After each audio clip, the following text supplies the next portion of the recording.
Hey, what's up, Bert? Shovel. Get your ass down to Walla, Washington. Oh, shit. Go to Hot Poop, The record store? and you will find Faith No More's Angel Dust in the CD bin. How do you know they have that? I called Hot Poop, and I spoke to a guy named Matt. He's got 2 copies of Angel Dust, and they're not going to hold it for you. But he said, don't worry about it. We've had these copies for 8 years. They're not going to sell by tomorrow. Why that one? Patton's voice is just off the charts. Not like Edema? Fuck new metal. Safe travels to Walla, Washington. If you have a CD player in your car, put it in and just blast it. All right, dude. Yeah, text me. Let me know what you think of the record. Peace out, You man. will, my brother. Dude, I got paper maps, I'm wearing a corn shirt, knockoff Jenkos. What do you think we're gonna do today? Go on a poorly contrived 90s theme adventure? Yes.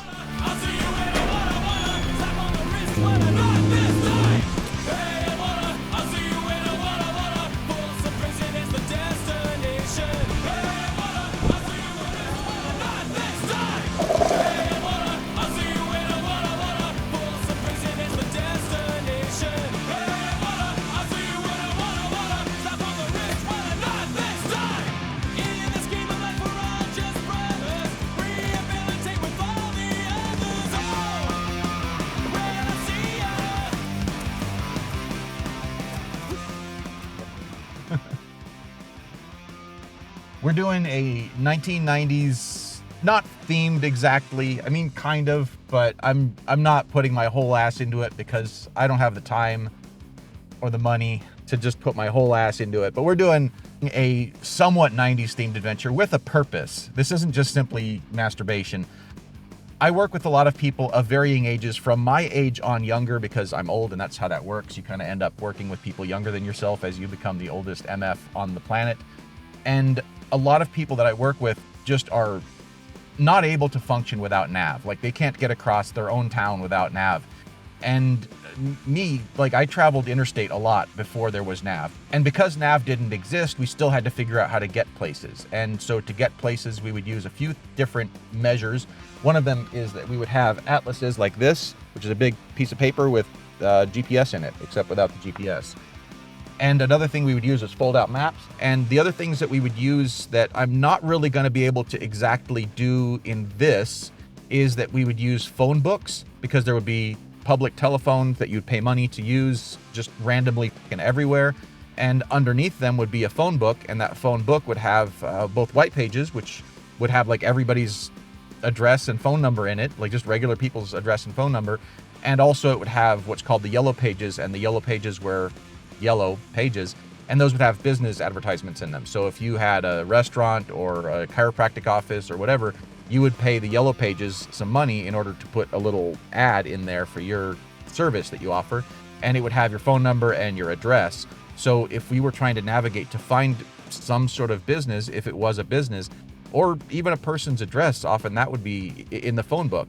So you'd look for a payphone, you would look for the phone book hanging underneath it. Hopefully no one ripped out the page that, you know, is helpful. It was kind of a social contract thing to not destroy the phone book. And you would write down or remember or otherwise record the address of the place that you were actually trying to get to. And then you would use maps and other navigational behaviors in order to get there. So for the purpose of this video, we're going to kind of put ourselves in that head. I'm not using GPS. I took the GPS out of my car. We're not using USB or Bluetooth. We're not using the phone for anything except filming, which it's doing right now.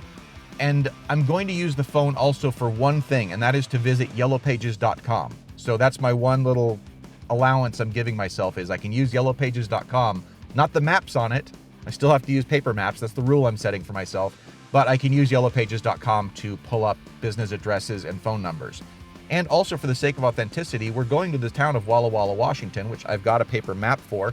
I've never been to Walla. I have a reasonable idea of where it is relative to places that I have been, but I don't actually know how to get there. So I authentically have to navigate there using these maps. So let's talk a little bit about how maps work. This is how I traveled everywhere in the 90s, like interstate, Arizona, California, Oklahoma, whatever. I would take one of these guys and this would pretty much get me everywhere. The way you use this is that it has a map of the region that you're looking at, and it's got all these different squares on it, and those squares represent which page in the map book is going to cover where you are. So for example, I'm in Spokane, and that's going to be page number 55. So if I open this up to 55, I'd see Spokane and Spokane Valley and Post Falls and all that. And then it also has a few miles into the neighboring states, just in case you happen to be doing something right there on the border. We're going down here to Walla Walla, which says it's page 95. That's going to show us Walla Walla and also the roads nearby to it. Obviously, this doesn't give me the entire route on one page, but this also doesn't need to get folded up intricately when I'm working with it. So you generally will kind of get yourself to that edge. Like here it says continue on page 81. So if I'm coming from the north, I'm going to be on page 81 before that. And that's pretty much how it gets navigated. This one here is the whole state, so we're going to fold this mofo out, and we're going to look at all the fun, old-fashioned, quaint features of old-ass maps. So because the state of Washington is mostly populated on the west coast and around Seattle, this side here is kind of a close-up view of the most populated areas, and this means nothing to us on the trip that we're doing. A lot of times they'll have specific cities called out where a lot of people live. Like for example, here's Portland, which isn't even in the state of Washington, but Vancouver is in the state of Washington, so they have that kind of area there. This one here is the SeaTac zone, which is really that, just kind of with different details. They have Bellingham, which is again just that, but they kind of screwed us. It's slightly north of that. Well, no, I mean Bellingham's like right up here. Yeah. And so then they have Olympia, which is that. So they really screwed us. So this whole side sucks. This whole side. Yeah. So this part here, that's actually kind of cool. They got driving times. Not all maps have had this, but they have kind of a not very precise but general look that shows you how many miles it is between different places and also about how long the driving time is, and that's useful. And this one here is one that almost every map of this era has, and that is just a matrix of distances. So for example, we're in Spokane, which is here, and then we're going to Walla Walla, which is here. So Spokane is going to be 158 miles, it says. So you can pretty quickly figure out about how long it takes to get places based on that.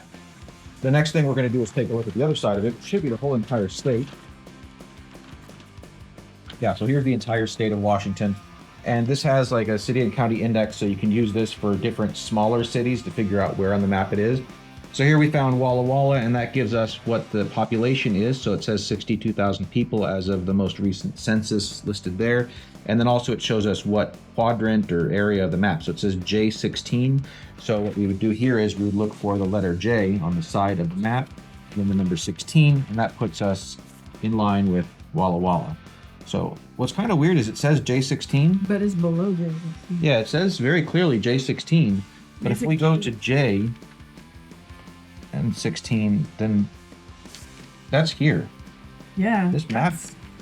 And this is a square. Like you can see the little square there. And Walla Walla is not in that. Wow. K17. This is a dumb map. Holy shit. Okay, so there's a couple other features that we should probably look at before we actually get to figuring out our route, because this is something that you may not know if you're not used to reading maps. You'll see that there are these little numbers here, and they don't really make a lot of sense if you don't know what they're for. So as an example here, there's a black number 10 and there's a red number 60. And those have to do with how many miles there are between different features. So for example, this little red arrow right here, and then somewhere over here, yeah, there's going to be another little red arrow, and the distance between those two red arrows is 60 miles. So that means that if you know you've left here and you want to turn when you get to a certain place, you can look at the odometer in your car and wait until about 60 miles have gone by, and then you know you're at the right place. If you haven't found your turn and you've gotten to like 65 miles or something, then you know you screwed up and you got to turn back. The other ones, the smaller ones, are between different obvious junctions, and the quality of the map is going to greatly determine how much these suck or not. So let's find one that's kind of more in the middle of an area we care about. So for example, from this intersection here to that intersection there, that's going to be 9 miles. And then from this intersection to there, that's going to be 3 miles. And there's nothing really that tells you about this. This isn't on the legend for the map. It's just one of those things that you have to pick up from being old and giving a shit about stuff like that. So this is the wonderful town of Walla Walla right here. And if we were going to go to Tri-Cities and just come down diagonally from Spokane, would be somewhere over here, and then we would come into town that way. But I think we're instead going to come down ziggy-zaggy and come into town on this road right here.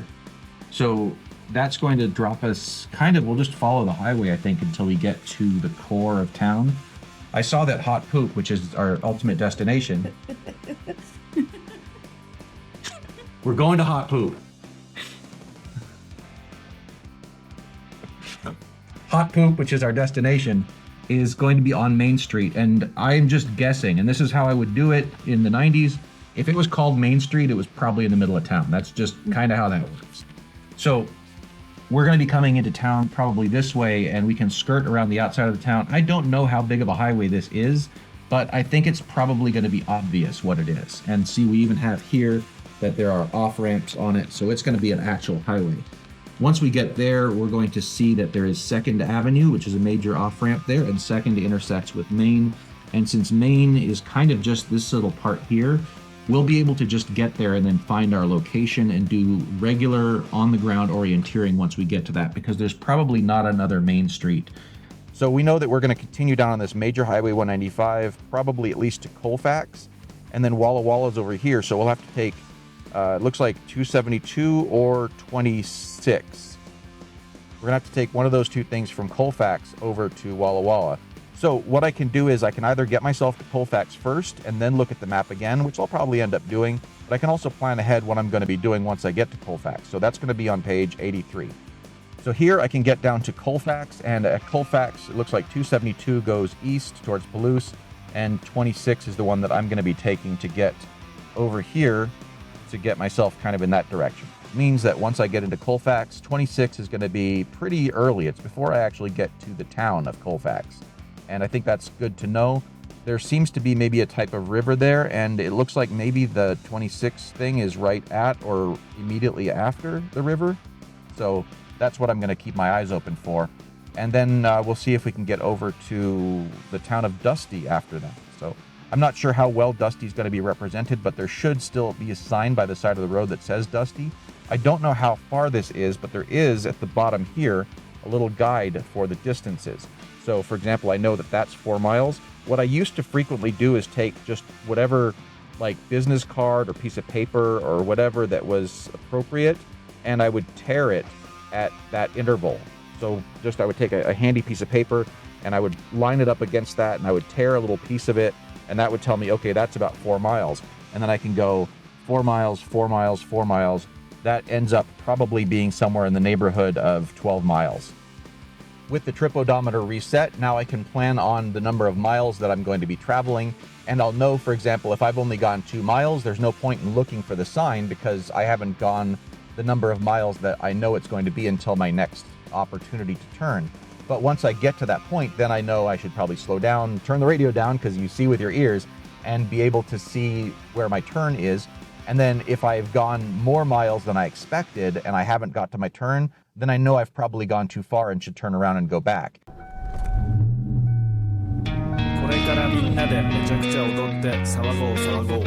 you feel that? Mississippi putting it down.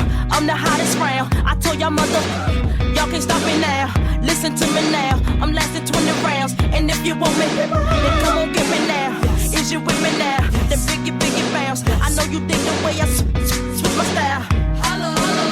People sing around. The people gather round. The people jump around. Get your freak on.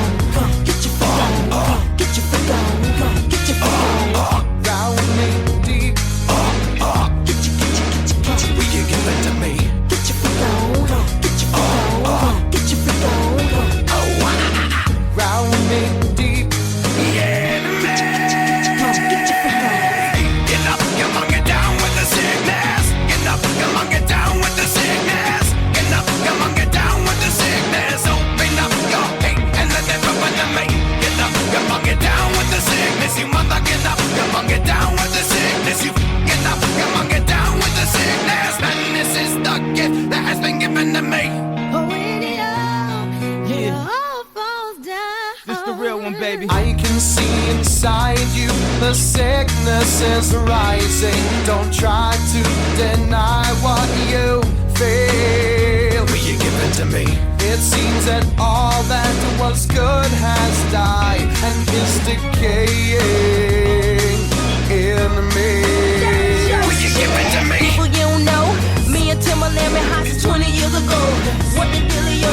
Now what the dealio? If you wanna battle me, then let me know. Got the feeling, son. Let me throw you some. Oh, wow. People, here I come. Get up, come on, get down with the sickness. Get up, come on, get down with the sickness. Get up, come on, get down with the sickness. Open up your hate and let it open to me. Get up, come on, get down with the sickness. You mother, get up, come on, get down with the sickness. You get up, come on, get down with the sickness. And this is the gift that has been given to me.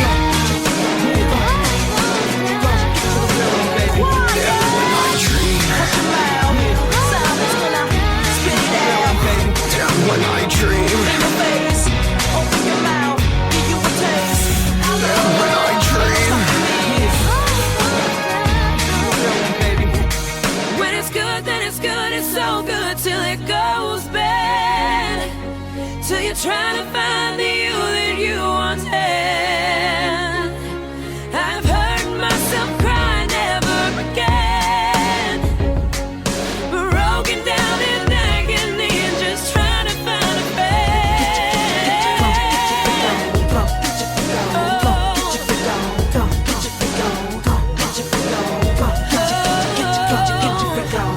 oh, wow.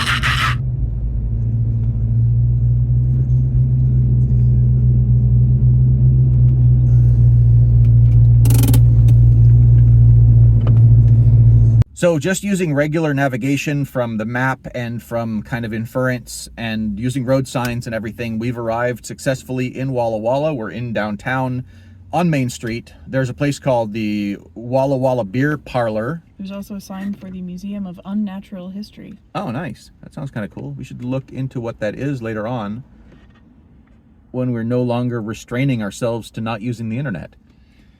Speaking of not using the internet, I do have to use the internet to simulate a phone book now because I'm going to open up yellowpages.com and I'm going to see what the address is of our destination. And we're also going to use yellowpages.com to look for restaurants and then figure out what restaurant we're going to go to based entirely upon its name.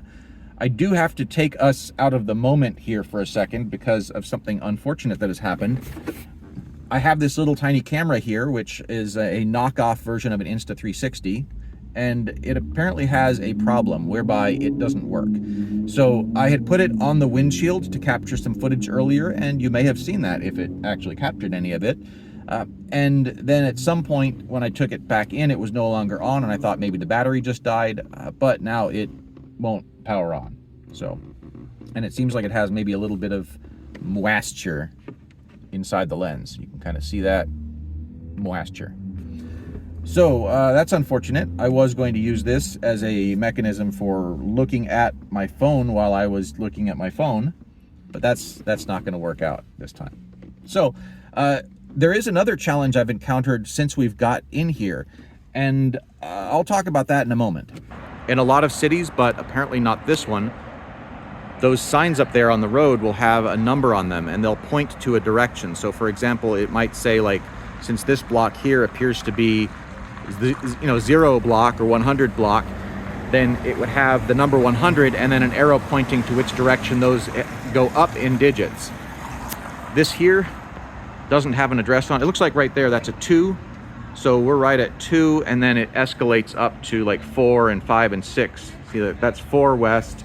So if we want to go to 300 east, we're gonna have to go that way. Well, there we are. Limited edition.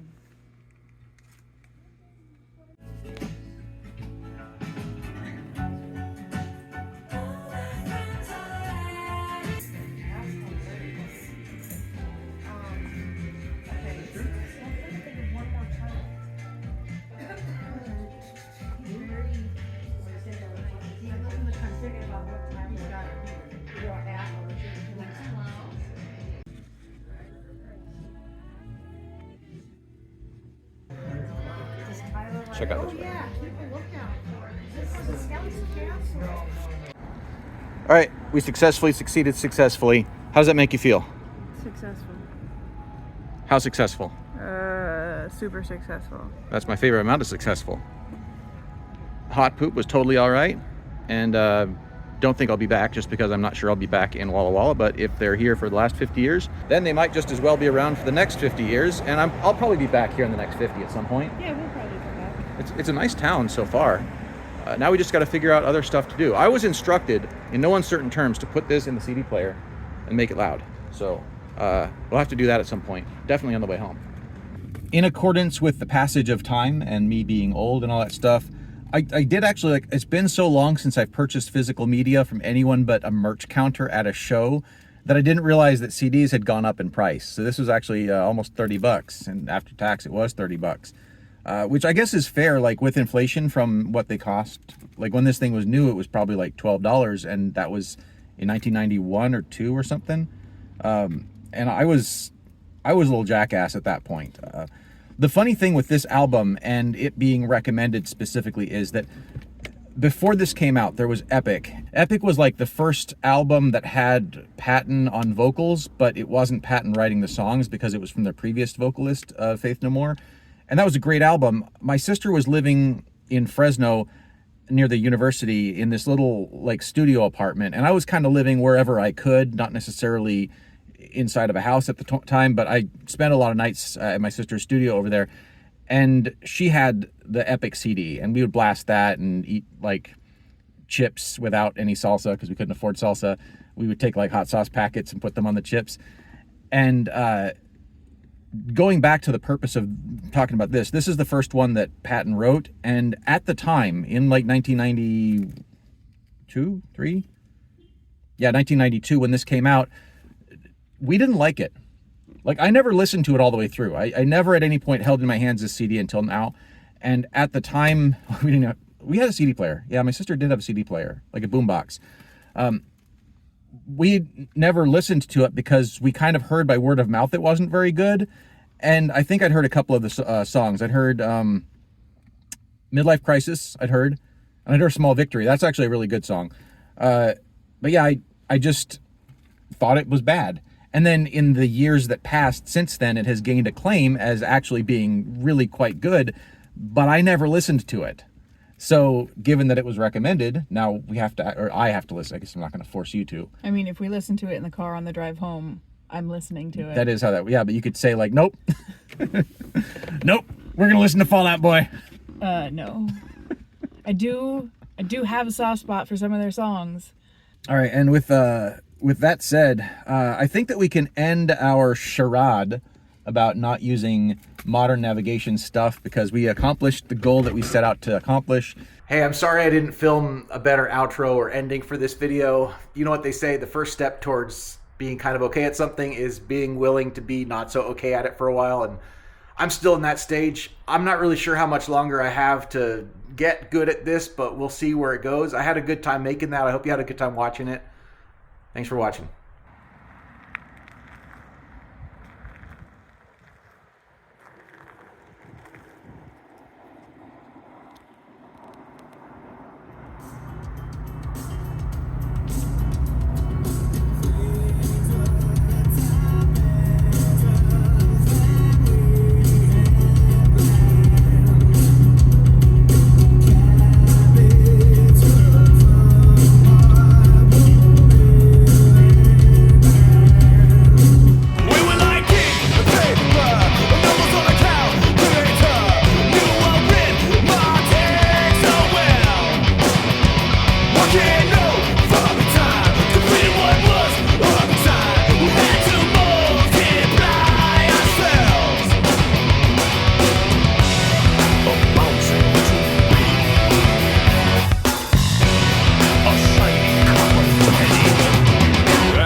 Spanish.